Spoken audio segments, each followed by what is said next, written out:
there is only one logical thing to do. Hello, welcome to another video. Today we are going to deal with BALFOURIs, and it will be fun because inside of this enclosure I have a bunch of babies. You see, all of these are babies, and over there are babies. We need to get them out, figure out how many there are. Hopefully I will manage to get all of them at once and then move them into the big BALFOURI communal setup.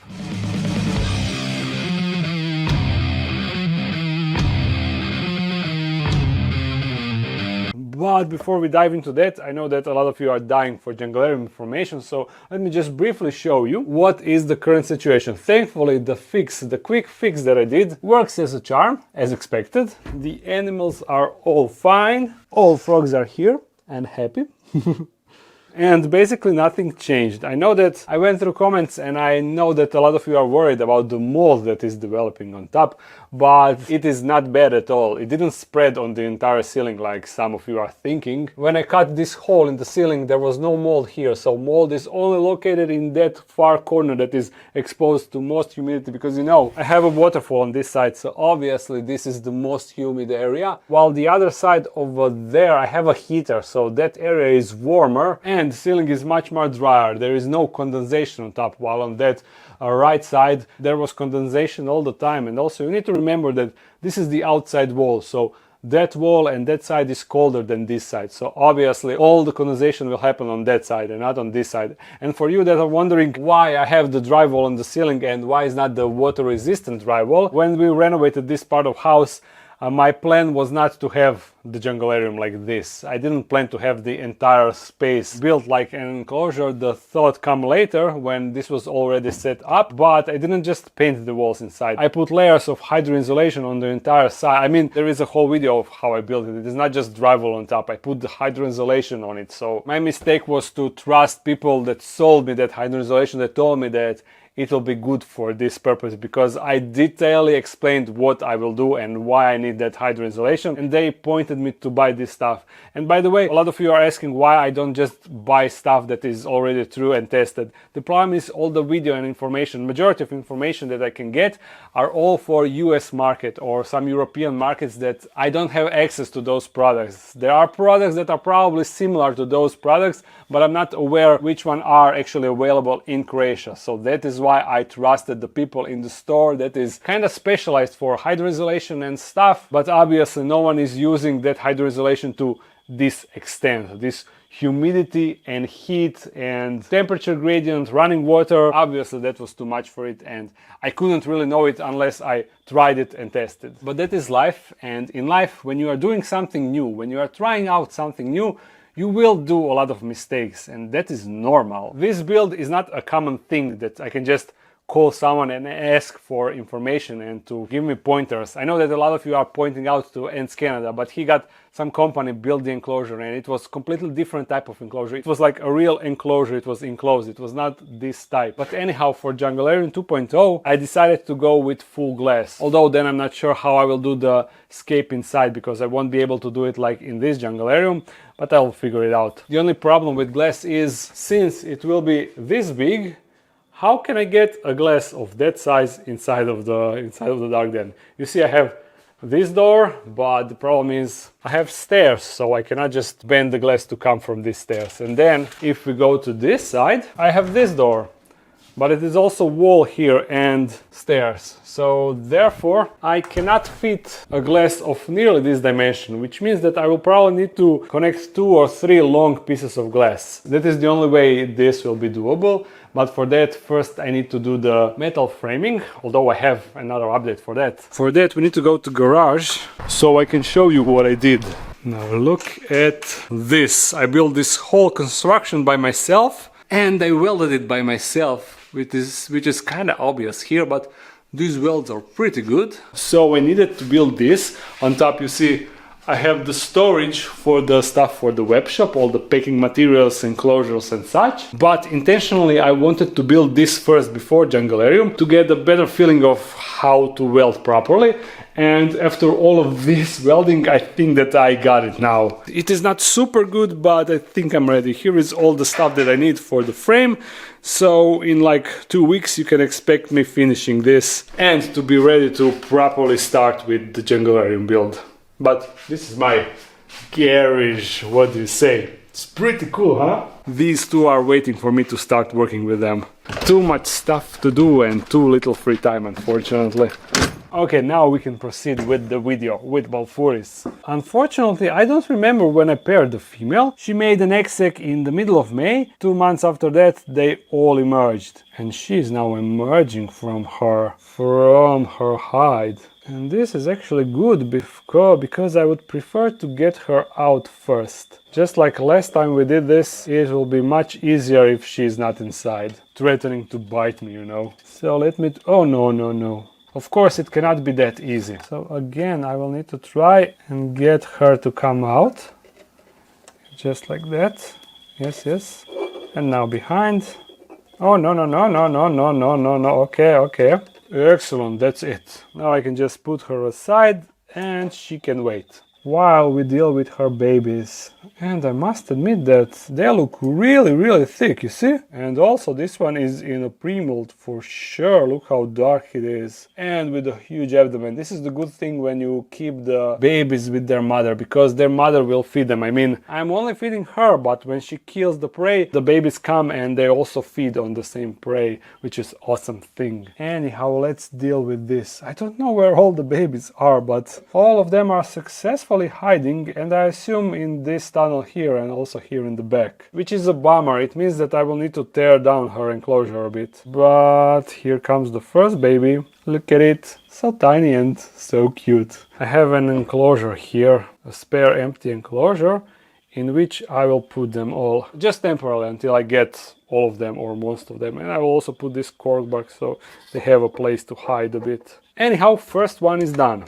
Let's find the rest. I see a lot of molds inside. This is now the second generation from that female. And I cannot see a single one. Okay, never mind. I spotted one down here, but when I set up the camera... never mind, it is here.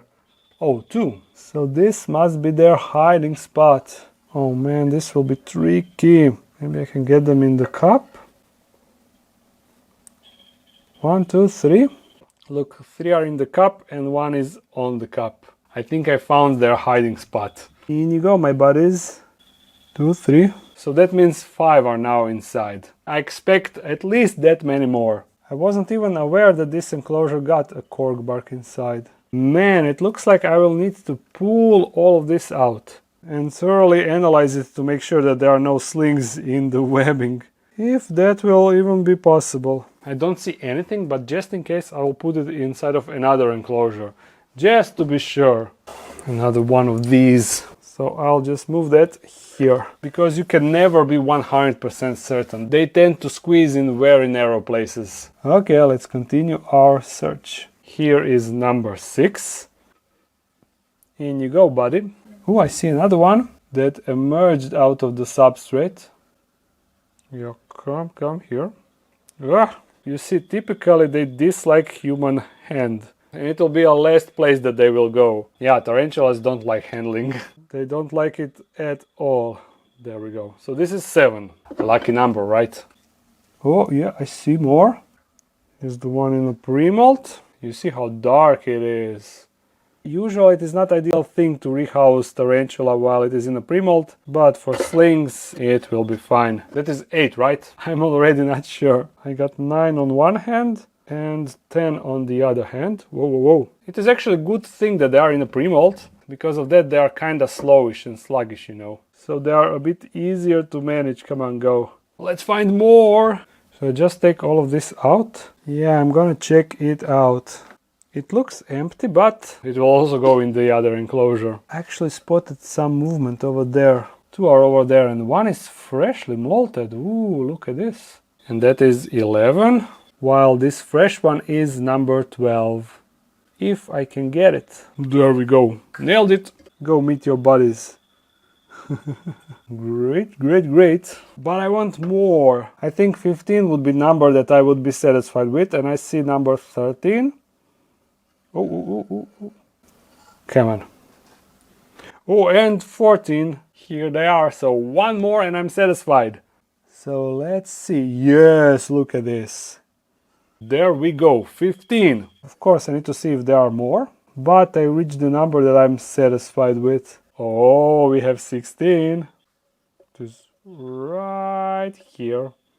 Oh, okay, let's just go in the cup. That is the easiest way. Anyone else in this clump of web and dirt? Come on, one more. One little spider more. Unfortunately, no. But we still need to check the enclosure a bit better. Nope, it seems 16 is our lucky number. Let's get all of this back inside, get the female back inside, and then we can proceed with move into their new enclosure. She will need to do a bit of remodeling inside, but she no longer needs to take care of her children, so she should have some spare time on her hand.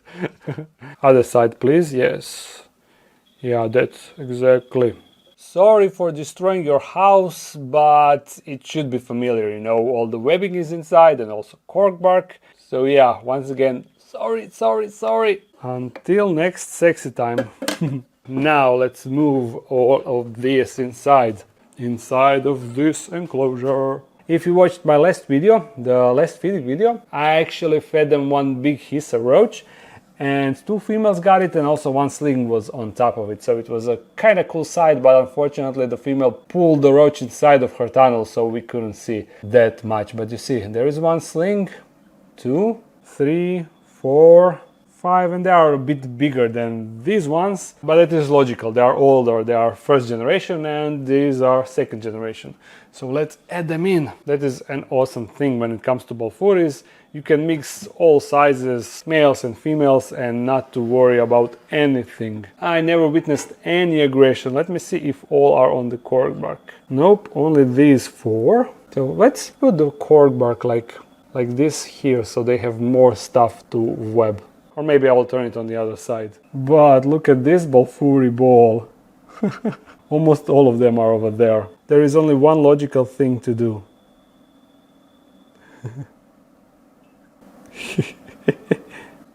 Such a cool thing, and I managed to get only one on my hand. Okay, now go on the cork bark, please. Or on the webbing, whatever. Actually, getting these outside will be harder than I initially expected. I need more. It would be so cool if I could just scoop them all and drop them all at once, but nope. I am forced to do one by one. So as I dropped the roach, I noticed that this one was reacting, but he didn't grab them. Yeah, he just reacted. Probably checking out if it is a food or a fellow BALFOURI. But all of this really makes me curious how that the other members of this communal can figure out when a sling like this one falls inside, it is not their prayer. Super interesting. And last one, another one in a heavy pre-molt, and you can see how it struggles to climb the glass. When tarantulas are in a pre-molt, they struggle to climb when the slick surfaces. But the webbing is not a problem, and that's it. All of them are inside. I will actually take out the cork bark, since it doesn't really fit the vibe of the enclosure. I just need to put more sticks inside. Alright, so we added 16, which makes, I have it written down here, 13 slings in total and 5 females, so we more than doubled the amount of slings inside of the enclosure. Very nice. If my math is correct, there is now 34 BALFOURIs inside, but mostly slings, and look how active this communal is now.